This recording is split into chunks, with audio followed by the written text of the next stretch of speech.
L'un des exercices les plus compliqués lorsqu'on aime faire des théories est de théoriser sur quelque chose que nous n'aimerions pas voir dans l'œuvre que nous aimons. J'ai déjà fait cet exercice avec une théorie sur Barbe Noire qui fut très bien accueillie par votre part et je vous en remercie. J'ai décidé de réitérer cette difficulté car s'il est très facile de théoriser sur ce qu'on aime avec une touche d'espoir de voir la théorie se réaliser, le cas opposé est assez particulier. En effet, on aimerait que la théorie ne se réalise pas. Mais cette dernière reste malgré tout intéressante car elle a des arguments en son sens et c'est pourquoi j'ai décidé de vous proposer une théorie sur Hancock et sur les batailles entre les ex-Shichibukai et la marine. Comme précisé en début de vidéo, je ne suis pas fan de cette théorie car j'apprécie beaucoup le personnage de Hancock. Mais avant de commencer, je t'invite à laisser le pouce bleu. Le chapitre 956 a apporté son lot d'informations et surtout de chamboulements dans la géopolitique de One Piece. En un chapitre, Oda a créé un bouleversement sans précédent dans le monde de One Piece et il est normal que le nombre de théories autour de ces bouleversements croît de manière exponentielle. Et je fais clairement partie de ceux qui, tellement hypés par le chapitre, ont beaucoup de théories autour des sujets traités à vous proposer. C'est pour cette raison que je vous ai déjà proposé une première théorie autour des Swords, révélée dans le 956, et aujourd'hui j'aimerais traiter de la situation des corsaires, ou plus précisément ex-corsaires, étant donné qu'ils ont perdu leur rôle et sont redevenus de simples pirates. Ils sont d'ailleurs déjà attaqués par la marine. Et nous savions que Fujitora avait comme objectif lors de cette rêverie d'abolir le système de Shichibukai, qui représentait malgré tout l'une des trois grandes puissances permettant un équilibre dans le monde. Si nous pouvons facilement sous-estimer les Shichibukai, à se dire qu'ils ne valent pas les deux autres puissances, ce qui est clairement logique, il ne faut pas oublier qu'il reste malgré tout des pirates possédant une force suffisante pour se défendre et qu'ils servaient la marine comme nous avons pu le voir durant la guerre du sommet. Même si parmi les corsaires il y en a de très faibles, d'autres sont très puissants, notamment Mihawk et Weeble, dont nous connaissons un minimum leur puissance. Bien sûr, Hancock fait clairement partie des plus puissants corsaires, seulement Fujitora ne voulait pas juste abolir le système des Shichibukai, mais réfléchissait déjà à les remplacer par une alternative suffisante, pour que la marine ne perde pas en puissance, même si cela ne permet pas de garder l'équilibre du monde. Car comme l'a dit le Gorosei, l'équilibre du monde ne peut pas être maintenu indéfiniment, et c'est ce gouvernement mondial qui aura décidé de détruire cet équilibre actuel. Fujitora, discutant avec Ryokugu durant la rêverie, affirme que Vegapunk a inventé quelque chose capable de remplacer les corsaires, et c'est le sujet même de la théorie. Si beaucoup pensent que Kobe a ses chances face à Hancock, je fais partie de ceux qui considèrent qu'on ne peut absolument pas estimer la puissance de l'un ou de l'autre avec le peu que Oda nous a montré à propos de leurs capacités. Beaucoup oublient même que Hancock a un fruit du démon et pensent qu'il suffit d'un homme qui n'est pas charmé par sa beauté pour pouvoir la vaincre. De plus, Hancock possède bien évidemment les trois Haki, car comme dit durant l'arc d'Amazon Lily, où Luffy éveille inconsciemment son Haki des rois, elle dit « comme moi ». De plus, les pirates Kuja et le peuple d'Amazon Lily sont connus pour leur grande maîtrise des deux autres formes du Haki. Kobe quant à lui a clairement éveillé les Haki à la fin de la guerre de Marineford, et entraîné par Garp et Bogart, a gravé les échelons très rapidement pour déjà être contre-amiral. Mais est-ce que la marine, ayant connaissance de la puissance des corsaires, aurait envoyé seulement un contre-amiral s'occuper d'Hancock, sachant que presque tout le peuple d'Amazon Lily possède le Haki? Oda a parfaitement maîtrisé la mise en scène des pages mettant en avant la future confrontation marine Shichibukai, en mettant en avant un seul vice-amiral pour Baggy, Stainless, tandis que les autres nous voyons que leur flotte. Comment la marine aurait pu envoyer un vice-amiral pour Baggy et un simple contre-amiral pour Hancock? En effet,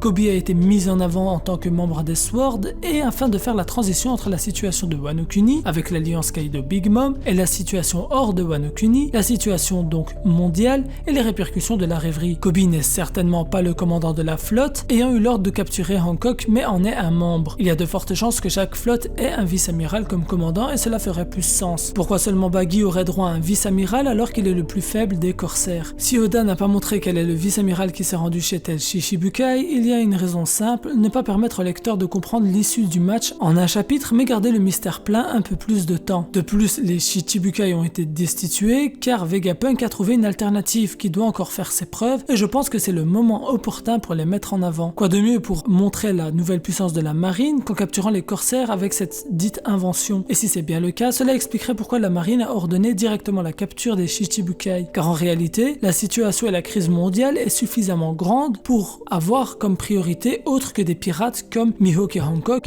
qui ne font pas grand chose de leur journée. Entre Mihawk qui vit seul sur son île et Hancock qui en est une reine. Ainsi je pense personnellement que la raison de ce raid précipité est de montrer au monde entier que la marine n'a pas perdu en puissance, bien au contraire. Et pour ce faire, et pour montrer que l'invention de Vegapunk fera le travail comme il faut. Et c'est à partir de cette conclusion qu'il en vient à théoriser sur le déroulement de ces batailles. Et c'est à partir d'un processus d'élimination que nous arrivons à Hancock. En effet, il est impossible que Mihawk se fasse capturer, peu importe la puissance présentée par la marine. Son rôle dans l'histoire est bien trop important, et je pense qu'il restera le plus grand épéiste du monde de One Piece avant son combat et sa défaite face à Zoro à la fin du récit. De plus, nous savons que Mihawk est un rival à Shanks, et il n'est point démesuré d'affirmer que ce dernier a une force presque, voire totalement équivalente à celle d'un empereur. Du côté de Baggy, il est tellement faible que la mise en avant de la puissance ne fonctionnerait qu'à moitié. En effet, la population mondiale de One Piece pourrait être surprise de la puissance de cette invention, Baggy étant fort surestimé, mais cela n'aurait aucun effet sur les lecteurs, car nous, lecteurs, savons très bien qu'en réalité, Baggy est assez faible et nous ne serions pas étonnés de la puissance de la nouvelle invention de Vegapunk. De plus, Baggy est le personnage favori de Oda, et nous pouvons penser qu'à l'instar de Usopp, les étoiles continueront de s'aligner pour lui. Il reste alors Weeble et Hancock, et Weeble venant d'être introduit dans le monde de One Piece a encore un rôle à jouer en tant qu'adversaire redoutable pour Luffy, mais aussi afin que Oda puisse révéler des choses sur Barbe Blanche, Backins et l'équipage des Rocks dont les fameux parents de Weeble ont fait sûrement partie. Sauf si Oda s'est rendu compte que pour finir il n'aurait pas le temps de traiter de ce personnage et profite alors de ce chaos pour le faire disparaître. Mais le personnage de Weeble deviendra alors clairement le personnage le plus mal exploité de One Piece, chose qui ne ressemble pas à Oda tant il maîtrise cette dite exploitation de personnages. Et c'est ainsi que nous arrivons à Hancock. Elle est sûrement très forte, puissante, mais malgré cela, si elle fait face à un vice-amiral et la nouvelle invention de Vegapunk, il y a très peu de chances qu'elle s'en sorte. Surtout que son fruit du démon et sa beauté n'agiraient pas si bien face à un potentiel cyborg. De plus, si nous analysons son rôle dans le manga, on peut considérer comme ce dernier étant terminé, étant donné qu'elle a participé à aider Luffy à s'introduire à Impel Down, l'a sauvé à la fin de Marineford et l'a indirectement aidé durant son entraînement. Bien sûr, il y a la promesse de Luffy à Hancock qui est de revenir la voir, qui pourra aller contre cette théorie. Mais si l'invention de Vegapunk doit être mise en avant, c'est bien face à cette dernière que cela doit être fait. Bien évidemment, et je le rappelle, je ne suis pas fan de ma propre théorie et c'est pourquoi je vais avancer des contre-arguments à celle-ci. Premièrement, l'effet de la marine peut être neutralisé, voire totalement opposé. En effet, ce n'est pas parce que la marine a décidé d'abolir le système des Shichibukai et de remplacer ces derniers par une invention qu'ils vont forcément gagner. Cela pourrait même servir au dessein des pirates dans ce chaos et cela fragilisera potentiellement la marine qui aurait fait une erreur. Cette erreur est d'avoir sous-estimé la puissance des corsaires restants et d'avoir considéré qu'on pouvait facilement les remplacer. Sans oublier que les corsaires ont encore un potentiel complet à déployer et Hancock sera alors obligé de reprendre les mers afin de protéger son peuple de la marine et pour ces raisons, elle pourrait s'allier à Luffy dans un futur assez proche. Une alliance qui serait logique vu son attachement au capitaine des Mugiwara. De plus, Hancock a l'air très confiante sur ce qui fait sa force et c'est pour ces raisons que nous allons voir ce que Oda compte en faire en fin de compte. En conclusion, Koby ne sera certainement pas le commandant de la flotte qui se rend vers Amazon Lily et doit être accompagné d'un vice-amiral ou plus et potentiellement de l'invention de Vegapunk qui remplacera les corsaires selon Fujitora. Mais Koby ayant un attachement pour Luffy, mis au courant de sa situation à Wano et connaissant le dévouement qu'a Hancock envers ce dernier, pourrait jouer favorablement à un laisser-aller de Hancock car même si Koby est un marine, il fait partie des Sword et leur objectif n'est pas forcément le même que celui du gouvernement mondial ou de l'amiral en chef. Je vous renvoie alors vers ma théorie autour des Sword afin d'en savoir plus sur ma pensée les concernant. Il est un peu tôt pour imaginer une défaite de Hancock, mais si l'objectif du raid de la marine est de montrer au monde que l'invention de Vegapunk fera largement le travail de remplacer les corsaires et de mettre en garde les pirates par la même occasion, par principe d'élimination, il y a plus de chances que ce soit elle qui soit capturée. N'étant pas fan de cette théorie, je considère qu'il est tout à fait possible que le plan de la marine échoue, car les choses n'iront pas tout le temps dans leur sens. Ils ont déjà eu pas mal de fois l'occasion d'être les masterminds et les plus intelligents dans des situations face aux pirates, notamment avec Marineford et les actions de la marine post-ellipse. Mais il est peut-être temps d'avoir un revirement de situation et que la marine commence à perdre en puissance, voire en confiance de la part des peuples. Cette confiance qui sera sûrement mise en danger lorsqu'ils apprendront ce qui s'est passé à la rêverie avec la famille royale Nefertari. Que penses-tu qu'il arrivera à Hancock? N'hésite pas à laisser ton avis en commentaire. L'espace commentaire est dédié à ça. De notre côté, nous arrivons à la fin de cette vidéo qui j'espère t'aura plu. Si c'est le cas, tu peux lâcher le pouce bleu et si tu es nouveau, tu peux t'abonner et activer la cloche afin d'être mis au courant de mes prochaines vidéos. Et tu es le bienvenu. Pour finir, tu peux partager la vidéo, ça aide à son référencement et je t'en remercie. C'était Ryuzaka, El Psy, Konguru.